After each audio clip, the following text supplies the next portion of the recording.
Welcome to the I Love Wine and Dogs podcast, created, produced, and hosted by Heidi Hubner, with engineering and production by Timothy Stone Dancer Coleman. This show was created to celebrate good wine, amazing pets, and people from around the world who are doing great things in their local communities.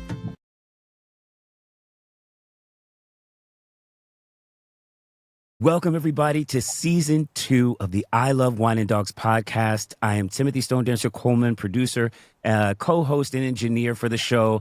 And it is my great pleasure to introduce you to Heidi Hubner, our creator, host, and producer of the show. Here's Heidi. How you doing, sister? I'm doing great. How are you? Oh, listen, Good, you know how we do. right? We take it day by day, but all is well. All is well. All is well. East Coast, West Coast in the house. I love it. Exactly. And I mean, today they're getting a trifecta. We've got New York, we've got Cali, and we've got Atlanta. I know. I'm so excited for our guest, Gillian Bell. I can't wait to delve into that in just a couple of moments.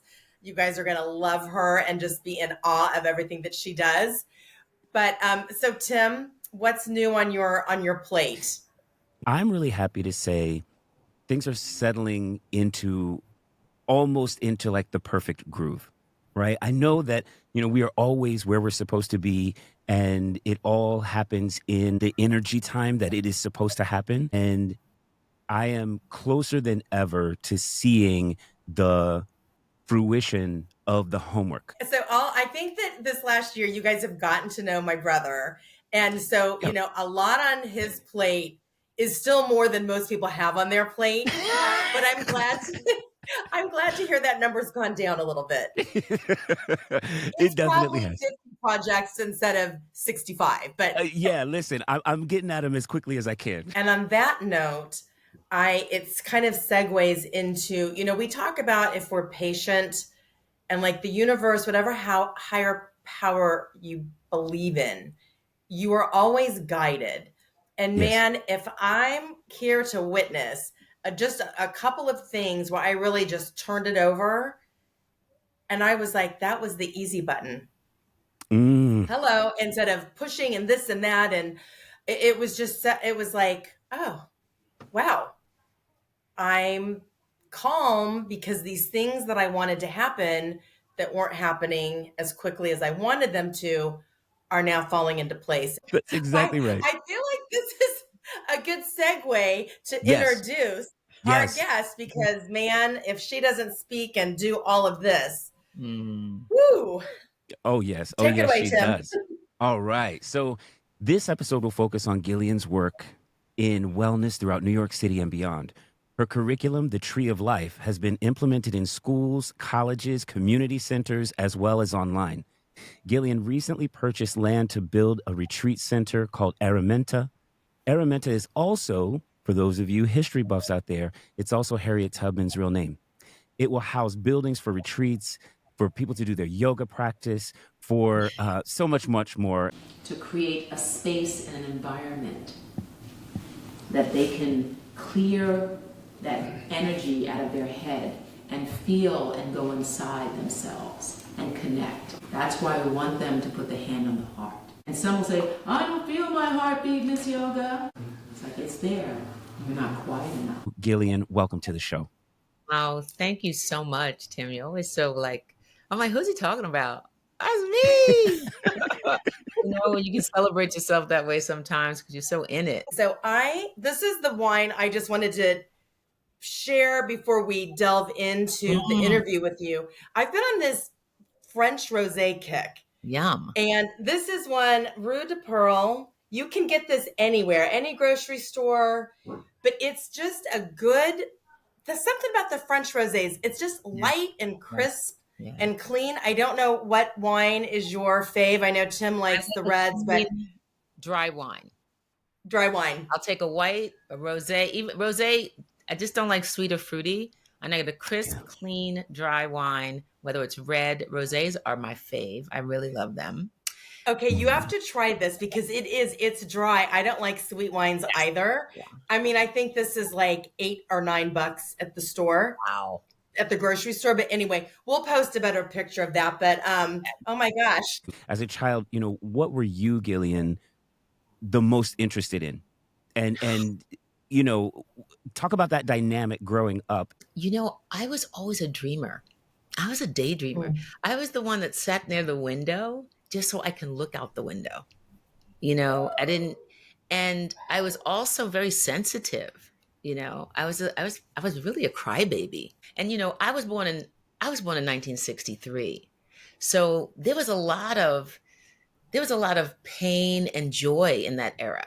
And being a child, like watching adults go through the civil rights movement and so many things, it it um it just was a part of my creative journey. It sparked me, even in health, just being revolutionary and having a grandmother who had a garden, and I was lucky enough to like be able to play in her garden and know what that was like. I realize how blessed that is for me, because I'm like, oh my God, we're having a revolution for food. And just me remembering that is a revolutionary act. You know what I mean? I saw a lot of emotion as a child just coming up in that time, and I think, and then finding out what I wanted to do later, it came. I was just always in the right place. I went to college for dance and theater, and my father was like, really, dance and theater? And he let me do that because he didn't go to college. So he was like, at least she's going to college. But then I didn't do that any longer. But it got me and afforded me a modeling job because someone saw me in a college newspaper.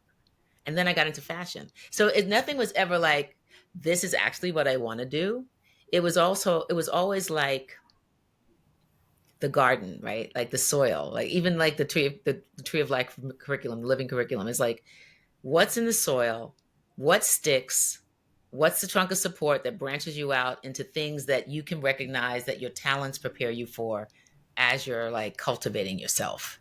And I think some of us might have that. And I that was my relationship with, finding out what I want to do. We'll be right back after these messages.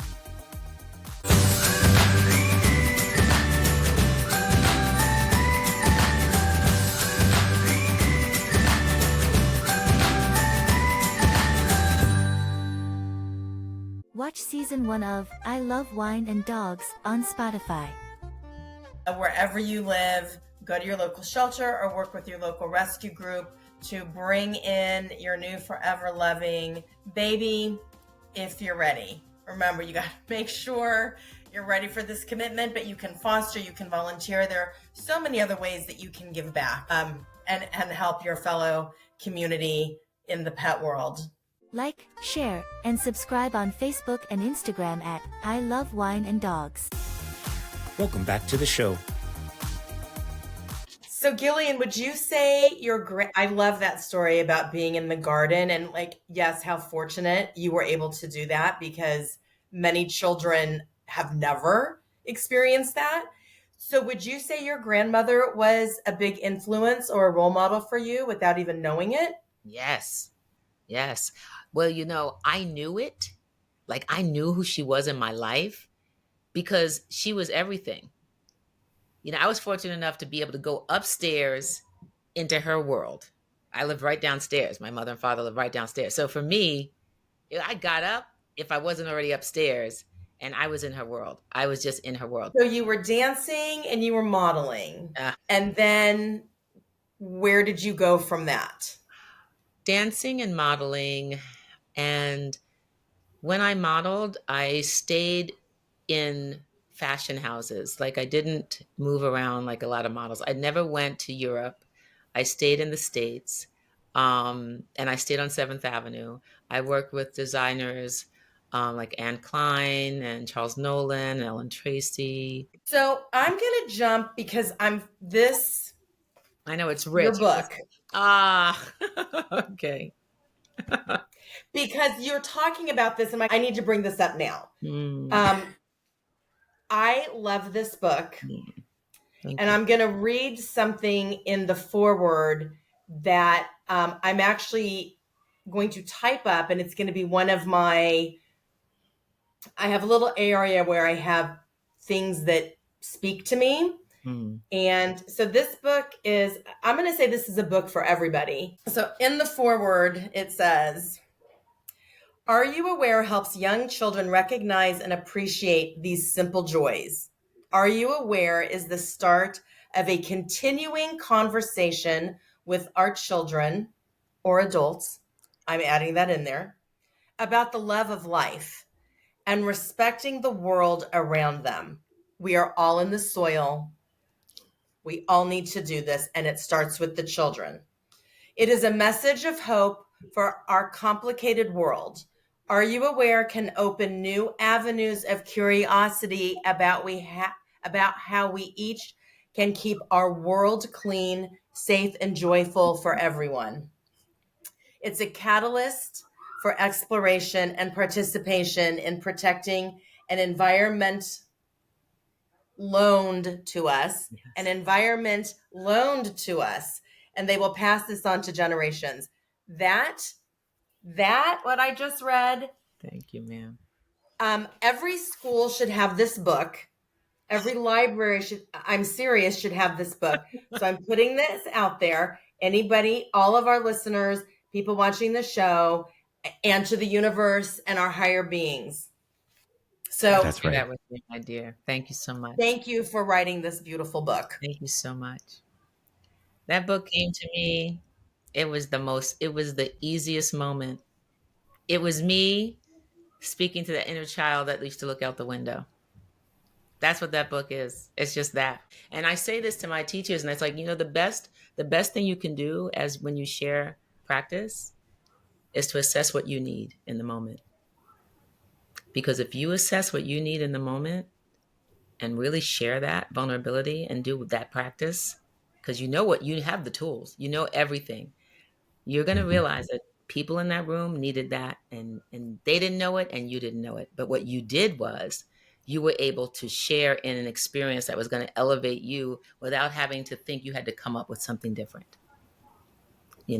So when I thought about Aramenta was like, what happens to the wellness people who do all this work? What happens to the civil rights people who did all that work? When you look at Frederick Douglass, it was a lifetime legacy of an abolitionist. Harriet Tubman, lifetime legacies. The Grimsky sisters, I don't know if you know them, but you should know who they are. They were two white women who were the terrible father who did not want to educate them. I know I'm coming off topic, but I just want to tell their story because I love them too. And the brothers educated them, their brothers. And their father, when they died, the brothers shared the wealth. And those women married and they had grandchildren. And their great-granddaughter was one of the women who helped the Harlem Renaissance.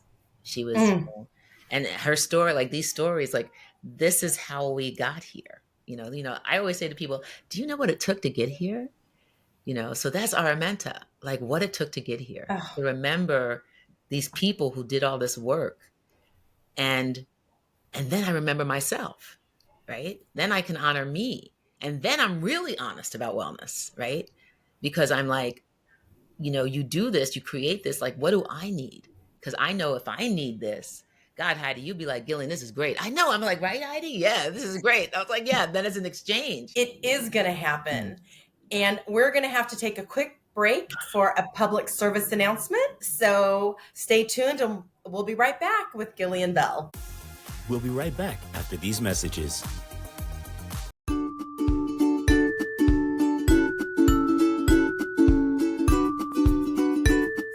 There are only a select few relationships that can ever come close to that of grandmother and her grandchildren. Such is the case with Journey and her grandmother. Journey and her granny love each other dearly. Journey looks up to her grandmother in every aspect of her life, a love reciprocated with her grandmother's every action. If it is something as little as a new crayon box, Granny always is excited for her little Journey, as she means the world to her. This book is about such relationships, pure and delicate as one that's with Journey. Grab your copies today to find out about the sweet and genuine love between a granddaughter and her grandmother in Gillian Bell's new book, Are You Aware? Welcome back to the show. What's up, creative family? Welcome back to the I Love Wine and Dogs podcast. Heidi and I are with our guest, Miss Gillian Bell. CEO and founder of Urban Yoga Foundation and the CEO, founder, and creator of Aramenta. Heidi, take it away. So I was looking at your website and your programs. Thank you. And just to mention some of them, there's a senior program, there's family, teens, kids, nutrition, special needs, healing arts. And I think when I was devouring the website, I was looking at some of the videos and I was like, again, this is so great. You know, COVID was a blessing to where we can do things like this, right? We can meet and share and take classes and learn about things in real time. And then also have recorded, sessions to view at another time. When I'm looking on your website and there's a picture and it's kids in class and it's two young girls doing like a tree pose together and they're laughing and the joy, and it was just a picture taken, in the moment. And I'm like, man, that speaks volumes, because yoga is for everybody and you have created programs for everybody. And I love you for doing that. Heidi, that comes up a lot for me, because here we go again. We're conditioned to say, even on branding, focus on one demographic. Focus on one. That's it. What is it? Is it older Black women? Is it this? Is it that? Just focus on one. And the irony is that I kind of just wanted to hang out with kids. I was really loving my first real thing was teaching my daughter, then her friends, then her school. So the kids thing was in there early. I get to play. To your point of that photo. Yes, you see that? We're just trying to balance on one foot, having a ball with each other, not even knowing that we're doing yoga. We're just trying to make a tree balance, right? You realize it's not what people think it is. This is a lifestyle of joy and movement and breath, but you have to deal with the adults. And that's when I got back into the adults. Because I'm realizing these kids, I'm having them share this stuff with their family. They're telling me they're sharing with their family. I got to deal with the adults, because the adults are with the children and they can all keep each other accountable. Then it brought me back to how I saw my grandmother, what I would have loved to have shared with her, right? So then you have all these moments, these touch points, and you realize it's infant to elder. That's what it is. It's this broad awareness of this is our life. That was one of the cool things I think that you also brought into the different elementary schools in all the different underserved communities around New York, is that it wasn't just the fun of finding the pose and, those small realizations as you see it go across the kids' faces. You also made them change the snacks that they were giving the kids. Right? And you're like, what is this? I can't do, a class with the kids. And then they come out here and all they've got is like all of this liquid sugar and blah, blah, blah. I mean, it was multiple touch points, I think is where I would say small, doable, easily maintainable touch points that equate to wellness. Yes. Thank you, sir, for saying that as well, because that was why I was also making the decision to get to the adults, because the adults are in charge of the food. The adults are in charge of the process. So I had to get them. How do you get the buy-in? You get the buy-in by including everybody. And then everybody's a part of it. But then you're cultivating community, because that's what we're talking about now, right? That's so right. That's wellness. And when you realize that's wellness, then you realize, so wellness is multifaceted as well. It's all about how does everybody buy into this? Yep. And I think right now, and I'll say this because I want to really deal with the elephant in the room of what we're really having happen to us when it comes to food and medicine right now in this world. I think that's why we're having this conversation, so that we can reclaim our sovereignty in knowing how to take care of ourselves, that we cannot just deliver ourselves to people and say, fix me, but we can really have a relationship with our health, with our food, and with the people we surround ourselves with. People receive things in different ways. We all learn differently, and we all take something different from the same conversation. And I feel like you've given our audience multiple different things that they might be able to try. If they latch on to just one thing, that's still a step in the right direction. You don't have to latch on to every single thing and overwhelm yourself. And I say the old 75% of the time, just make sure you're doing it right. Have your little 25%. I think we can't do 50-50 anymore because they've tainted the food. Mm-hmm. Like if we had clean air, clean water, like we have to watch everything. Because we have to watch everything, that means we have to do a little bit more. You don't have to give That's up right. everything, right? But you have That's to make right. sure most of the time you're doing the right thing. And it's really not the American breakfast. Give it up. Yeah. You have to give it up. You don't keep your fast going until like the early part of the afternoon. Do your 11 o'clock. Try to do it. If you need anything, have some fruit, have a smoothie. I love that you said that. And because I get to work 6:45, 7 a.m. in the morning. Mm-hmm. And I would then eat my breakfast, whatever it was, if I made an egg or had yogurt and berries at like 7:30. And I'm like, I'm not hungry. Right. But you're supposed to eat breakfast. No. You're supposed to start the day and eat your breakfast. And it was like certainly not going to eat it getting up at 5 in the morning. And so I'm going to say this last 8 months, I was talking Vanessa, who was on our show, and she's like, why are you eating if you're not hungry? And I'm like, well, because we're supposed to. She's like, no, you're not.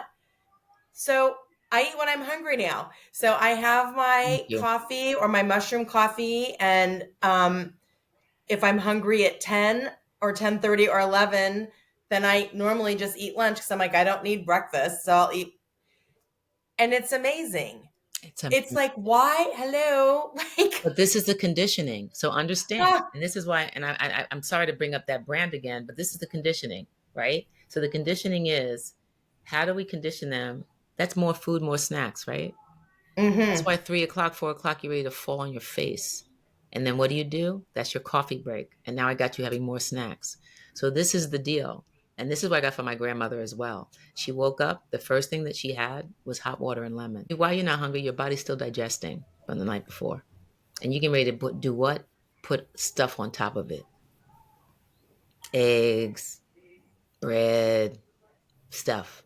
And the body is like, oh my gosh, okay. As I'm still trying to figure out what I'm finishing up from yesterday. Thank you. So hot water and lemon, and then your little other things. But I would say hot water and lemon first is because the lemon will destroy anything that was not destroyed. Mm. The lemon and the water, hot warm water, will flush down this esophageal region and the whole digestive system, and anything that the body could not remember, release, recognize, resuscitate, all the R's, like it releases the other R, right? It releases, right? So I do drink lemon water, but it's better to do it warm or hot. I would say, is that what you're saying? In the morning, in the first thing in the morning. Okay. So what happens to us in the morning? We feel this, right? We got to clear our throat. Why? Mucus is coming up. Why? It's all a part of the mucosa, is a part of the yummy, right? It's just when it overrides that it's not yummy. But mucosa helps things, like protects things, coats it. It's like, what's that? Oh, bring it down with the mucus. It does the right thing, right? My mother had this thing called, I think it's called asphyxia. And it's the deterioration of the esophagus. Mm. It's a surgery that they do now. The last 15 years, it's been amazing. So she had to have it done. It's an erratic esophagus. The esophagus is a muscle, but it's not like a bicep. So it can't, once it's out of whack, it can't be restored. Mm. So how do we keep this strong? We chew our food. We don't eat a lot. It's the most holistic. This is our holistic tube reminder that if we, you ever like eat so much and then you drink so much to bring what you ate so much down? Yeah. How many times, right? That's what we're not supposed to do. It's the most, and our foods are supposed to be, if they're going to be cooked, they're supposed to be tender. If the meat is the meat, it's tender, which means it's raised differently because it doesn't have all these processes in it that makes it a little bit tougher than it's ever been.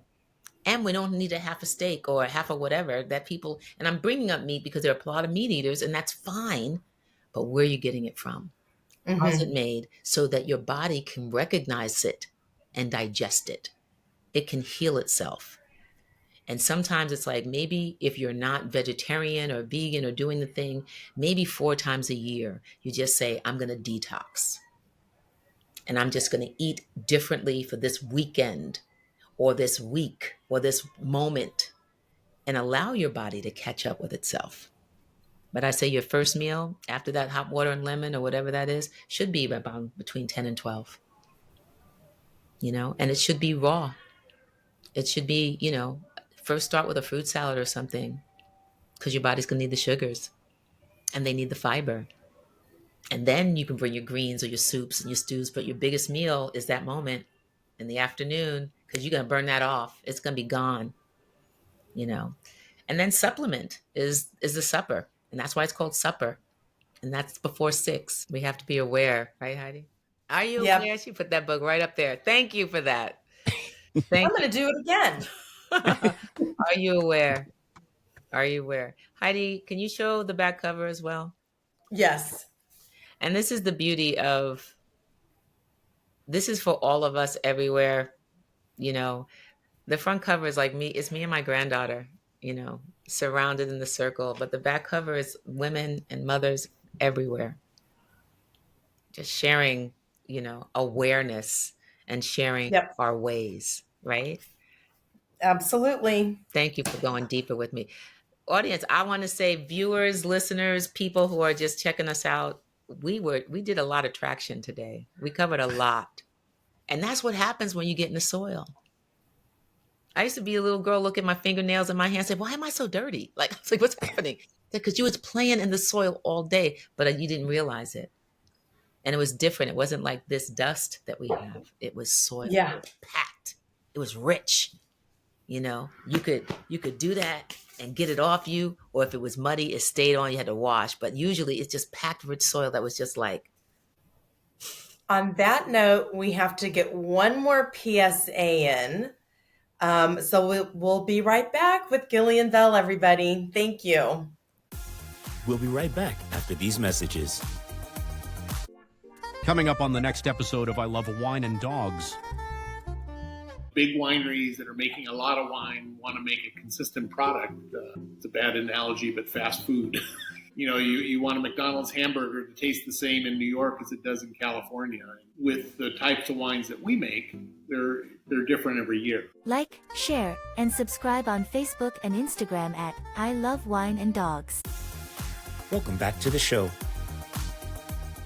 Welcome back, ladies and gentlemen, to the I Love Wine and Dogs podcast. Please go back and listen to season 1. Get caught up with where we are. It's on Spotify. You can find us online. I Love Wine and Dogs, all lowercase, all together. But for today, in this episode of season 2, episode number 2, we're with Miss Gillian Bell. And Heidi, take it away. All right. So welcome back, everybody. Man, oh man, this has been such good conversation, and I am pumped. I'm pumped with this good stuff. And we're going to talk to her offline. She's now in my circle of friends, friends for life. But what do you do, Gillian, to release mentally, physically, that makes you happy? Because work is work. Mm-hmm. What do you do just to be like, here's my time for me? I really like to be around people I love and have really good food and really good wine, and really clean water, because even that, it's all that stuff that matters to me, What do I like to do? I like to dance. I like to put on music while I'm cleaning or cooking or just being with my family and dance, and just put on old music that I used to dance to when I used to go out, and then put on music that I listened to when I was coming up with my parents. It brings joy to my heart. I love it. Well, listen, if I had a magic wand and I could give you a couple wishes, what would that be? Oh, let's build. What would you use that wand on? Aramenta, building Aramenta. I would use that wand on making that happen, on seeing that we are cultivating a home sanctuary, not a big space, but a space for no more than 12 people to ideate, to heal, to exchange food, culture, grow food, replenish so they can go back and do the work. And then we have another group, and then another group. And we just keep making sure we're okay. I would use that magic wand to make Aramenta happen. Thank you. Yeah. Well, listen, we're going to put it out there for you. And I can't wait to talk more offline with you. Because, of course, my little networking brain is thinking, who do I know and who can we? And because, like we always say, nothing happens by accident. You are supposed to be on our show today. I am grateful for you being our guest. And I really do feel my life is going to be so much more enriched, and what I'm going to learn from you, what I can then share with others. And that is what makes me happy and makes this little mind and heart beat. So thank you. Yes, woman. You're a woman from my own heart. Family.